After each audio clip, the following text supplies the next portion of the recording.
Yeah, hello everyone. We're back at it in Mastery Rankings. And today, we did Times Higher Education, QS, Academic Ranking of World Universities. We did Webometrics. Have we done all? Oh, no. We have several others. But what we're going to do now is to put all of them together in this lesson.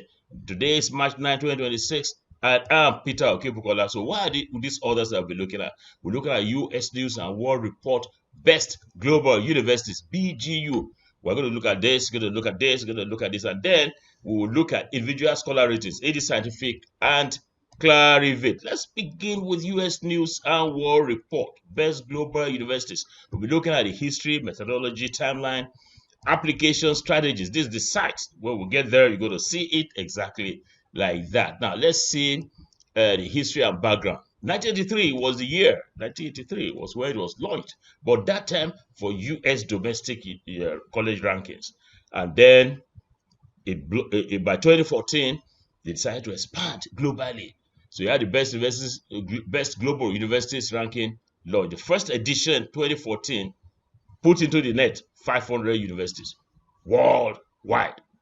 By 2016, it expanded to regional rankings. So you have Europe region as a region, Asia, Latin America, Arab, and of course, Great Africa. Over 2,000 universities, 2022, ranked globally and the rest. So what are the indicators? I like these indicators. You can see I'm sitting in between the band of indicators, 12 of them. Global research, reputation, you can see the weights, 12.5%, regional research, reputation, 12.5%, publications, 10%, and all of this, 12 in total. So, but where does US News get its data on best global universities? I asked the question, but I want to tell you, I'll give you the answer from Clarivate Insights, Web of Science. You begin to ask me. Today, I'll talk about Web of Science. The other day, I'll talk about Scopus. What is the difference? Oh, I tell you, just cool temper. We have academic reputation survey responses for 25,000 plus senior academics, OKID, and the rest. So what is the publication timeline? January to March. We're in March. Data collection and survey distribution. That's in progress. That's why we decided to put this training, module 12, between February and March to straddle the 3 months, in between the 3 months. April to June, data validation and bibliometric analysis. July to August, they do the ranking computation. September to October, rankings published typically in October. And then there's a window for appeal, for corrections and all of that. Now, so what's the difference? Web of Science today, Scopus today, what is that? Now, for Web of Science, the owner or provider is called Clarivate Analytics. For Scopus, it's called Elsevier. For coverage, these are about 21,000 journals. These are about 27,000. Oh, you can see that it's broad. Citation metrics, impact factor, this size score, and the rest. Back file depth, how far back the files that are indexed from 1900, the year 1900. See how far back it is. But this one's from 1966. But it has more journals, meaning that it's broader. Now, this one is index selectivity. This one is more selective. Web of Science is more selective. This one is broader.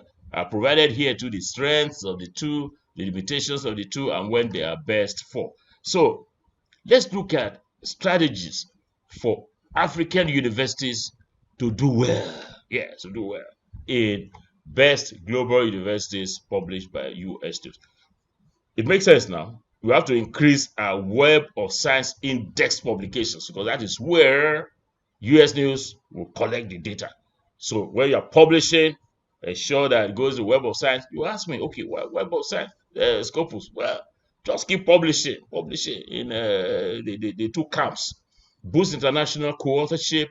So it's not a question of, hey, the authors are all from Nigeria. The authors are, no, author from Nigeria, from Ghana, from Egypt, from the US, from wherever. Let's boost that one. Improve citation impact. Submit to reputation survey when it's out. Establish research clusters. We have. I'm co-leading one. We call it International Research Group. Our 204th meeting is going to hold, this week. Leverage open access, attract and retain will be, what I say to weekly, to be meeting for 1 million years. No, not up to 1 million years. Attract and retain research talent, track metrics via insights. So I think I should give you a demonstration of this before we progress to the other ranking scheme. Yeah, so all we're doing is just do a Google, US News and World best days, thing like that. So that's it. US 2025-2026 best global university rankings by US News and World Report. So let's see how this thing looks like. That's the slide I showed to you. So that is it. You can see Harvard is number 1. Let me put this off. No ad. Not now. Harvard is number 1. No. Massachusetts Institute of Technology, MIT, and the rest. So this how it is. It's so nice that, look, all you need to do, let's say University of Ibadan, the name of school, let's just say Ibadan. University of, not Ibadan, no, Ibadan, call it like that, Ibadan, that's it. University of Ibadan. So we tell you, hey, make this slightly bigger, no, not yet. 360, number 360 in best global universities. See, there's a tie. Number 11 in best global universities in Africa. Number 2 in best global universities in Nigeria. You can see it has subject rankings too: clinical medicine, environmental, and the rest. You can see this. So it gives you all the data for the global score, global research reputation, and the regional research reputation. All those indicators that I mentioned here. So that is, you can exploit after this lesson. Yeah, so the next one is CWTS Leiden ranking. We're going to go through this whole thing as we did before. So this is the site that we're going to get into. So it is this CWTS. What did it mean? It is Center for Science and Technology Studies, CWTS, of Leiden University. Where is it? In Netherlands. This one is published in Netherlands. This one has so many interesting attributes because that's gender diversity introduced as an indicator. And it expands to include non-English language publications. What are the core indicators? See them plenty. 5 here, 10. You can see PP, female, gender, fractional counting, and all of this that you have. So that's another very wonderful one. So let's look at the unique features. It's purely bibliometric. No surveys, no they do survey. No reputational scores, entirely objective based on Clarivate Web of Science. This Web of Science, it's a very important one, data only. And you can do some fractional or whole counting. And it's interactive. You can fully interact. It has a fully interactive tool at leidenranking.com. Users can filter by country and all of that. So what is the threshold to enter that kingdom? What must you have? Eligibility threshold minimum 800 Web of Science index publications over the 4-year period to qualify. Is that a steep hill to climb? No, but also yes, because there are some universities that are not doing so well over the years. They just promote and all of that. So you find it difficult to get in there. But if you are able, work very hard, you can achieve this. Even one person or 2 or 3, the university can do that. So no self-reporting. Universities cannot submit data. The whole thing is entirely third party through Web of Science. So that's it. Now, more strategies for African universities. What shall we do? Still the same thing. Try to reach the 800 publication threshold. So maximize field normalized impact. Pursue open access. Publishing. Grow international collaborations. This thing, the same thing since we started. QS, Times Higher Education, international collaboration, industry partnerships, gender inclusion. This one is unique. Monitor this, build research capacity. Let's do a little demonstration of it. Yeah, as you say, just go to Google and put the thing there. This ranking. Let's see what comes out there. You can see CWS Leiden ranking. Let's see. So it asks you 2 parts. Is it the one open edition or this one traditional? Let's look at the traditional edition. Yeah, so this is the traditional edition. Let's look at ranking of 2025. Where is it? Ranking 2025, this one.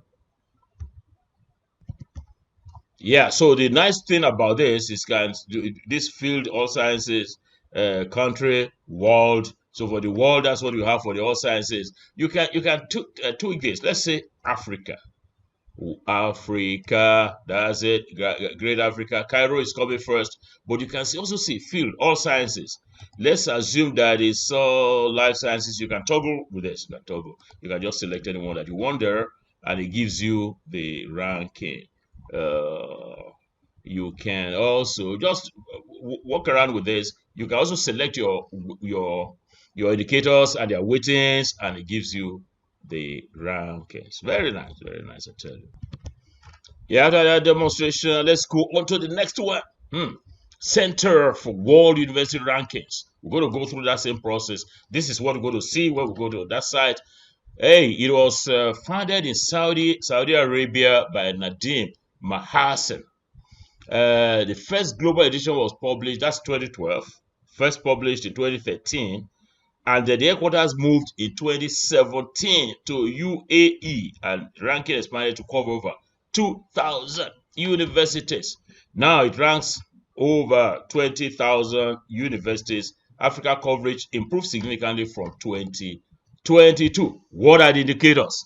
You know, this thing has to do with indicators. You know, the first lesson, indicators and their weightage. So these indicators are weighted: quality of education, 25%, alumni employment, quality of faculty, research output. Are you reminded of something, the one that is closest to it from the one we learned before? So you can see there are 8 of them. So what are the data sources? Publications, the data source publications, Clarivate Web of Science, and Scopus. So it's taking it to Scopus and Web of Science databases. No university submission required. So it does not solicit data from you. All indicators are derived from publicly verifiable third-party sources. I think we can do that in our own ranking that will be coming up. The annual timeline, January to April. You can see January to April. So this January to March, April thing, data collection, rankings computed, scoring system is there, subject rankings there, and broad coverage. Over 20,000 universities. So what are the strategies for Africa? What can we do? The same thing I've been saying, the same thing. Track award achievements, alumni executive tracking, increase publication volume, improve citation profile, attract award-winning faculty, subject ranking focus, industry partnerships for alumni, benchmark against African leaders. You want a demo? Of course, let me just show you. Yeah, so the same, you come up with Google, and then you come to Center for World University Rankings 2025 rankings. So that is it. That's what I showed you earlier. So you can see Harvard, Massachusetts Institute of Technology, MIT, Stanford, the usual people. So you can check all of these, and you have that's the latest 2025 rankings, and then check. You can see the different indicators and their weightings. So that brings us to the end of the global ones, institutional. Yes, institutional. The next batch that I'm going to be sharing with you are the individual scholarship. The first one is AD Scientific. The two that we'll be looking at, AD Scientific and Clarivate. We're going to look at the history and all of that, like we said. Let's look at AD Scientific. This came out only like yesterday, 2021. And Alper and Doja, that's the AD. These are the people when it comes with scientific index from Turkey, that do these wonderful things. 2021 covers over 12 million researchers worldwide that are ranked. So for you to be ranked, I kept talking about this Google Scholar thing. Researchers must have a verified public Google Scholar profile with a minimum H index of just 6. H index of 6 before you are. So if you are not on Google Scholar, if you are not enrolled in Google Scholar, you don't have a respectable small H index, then you are not there. So rankings available by world, country, institution, field. You can sort, by all of this. So this is how the site looks like, AD Scientific, and then you search by name of the scientist, and it gives you the thing. And you can do by institution. You can ask it which scholar is best ranked in the institution. Let's go on to the last one, Clarivate. Clarivate was Institute for Scientific Information, ISI, not International School, but no, ISI, Institute for Scientific Information is now Clarivate. It launched the concept highly cited researchers list. Initially, it was covering science and social sciences, but now it's broader. So Web of Science, or later Web of Knowledge. It was Web of Knowledge before. Now it's Web of Science. Became the bibliometric backbone of these highly cited researchers. All right, over 7,000 highly cited researchers are named. Annual list published in November. So soon and very soon, the list will be published. This is how Clarivate looks like. Clarivate, you go to the site, it looks like this. What are the selection criteria? Now, you have top 1% threshold, 11-year citation window, 21 ESI research fees. Look at that. Your own day there. Cross-field category, institutional affiliation, annual publication. Not for you to just rest after this day, say you don't be professor. So nothing again. Yeah, it will knock you off that list. ESI hot papers. Exclusively Web of Science, not Elsevier Scopus. All right. So now let's take these two together. AD Scientific and Clarivate, highly cited researchers. What are the strategies for us in Africa? One, we must create and optimize Google Scholar profile. We kept talking about this Google Scholar thing. Very, very important. Publish in Web of Science index journals. Build citation momentum. When the things start, don't let it rest. Just keep going, galloping on. Correct affiliation in Web of Science. Target high impact journals. Write review articles. Increase H-index strategically. Register OKID and research ID. That's what I ask you to do. When I ask you to do the things, what is wrong with this man? Why is he asking me to do that? Many of you have done it before. So for the others, you can see why this is very important. So what is strategic roadmap for African universities and scholars? Looking at these rankings, US News, Leiden, this AD Scientific and Clarivate. The focus, institutional. Here, scholars. Survey-based, yes, no survey. Data sources, you can see publication minimum not fixed. This one 800 verbs, this yes, all of that. So Q indicator, Africa coverage, moderate, low, moderate, that low to moderate, excuse me. Release October, release April, May, and June, and the rest. So I'm giving you a 10-year strategic roadmap for African universities. Phase 1, year 1 to 2. These are the foundation years. Phase 2, the growth years, the year of excellence. I show you that by God's special grace, African universities, see Harvard, we will put them behind, we will dust them. You know, it's a bolt, 100 meters, it will dash. So we are going to go do very well. Africa, I'm very proud, and I'm sure you all are. 10-year Roman African Scholar Path to Scientific Top Ranking. I also provide this, goes on and on like that. Now the moment for us, for Africa must claim this century. Sleeping giant, wake up, my friend, wake up. It's now. All this your research output, know your Web of Science, Scopus and all that. Join or establish an institutional ranking committee. Treat rankings as institutional strategy. I can't expect that you finish this course and I just go this thing. You have to get your vice chancellor, write a memo to your vice chancellor or head of institution, say this thing we must move. Make every publication open access, visibility precedes citation. Build international research networks, mentor the next generation. You be professor, you don't get any of the person you supervise. You don't get anybody to mentor. That is not so good. We have to get it all done. So what have we learned in this lesson? Quite a lot. We learned about US News Best Global University. We learned about this, quite a lot. So what is next? Yeah, what is next? Next lesson, we are going to do it ourselves. Do yourself practical rankings. That is going to be exciting. I wish you all well. From Peter Okebukola, it's bye-bye for now. Bye-bye.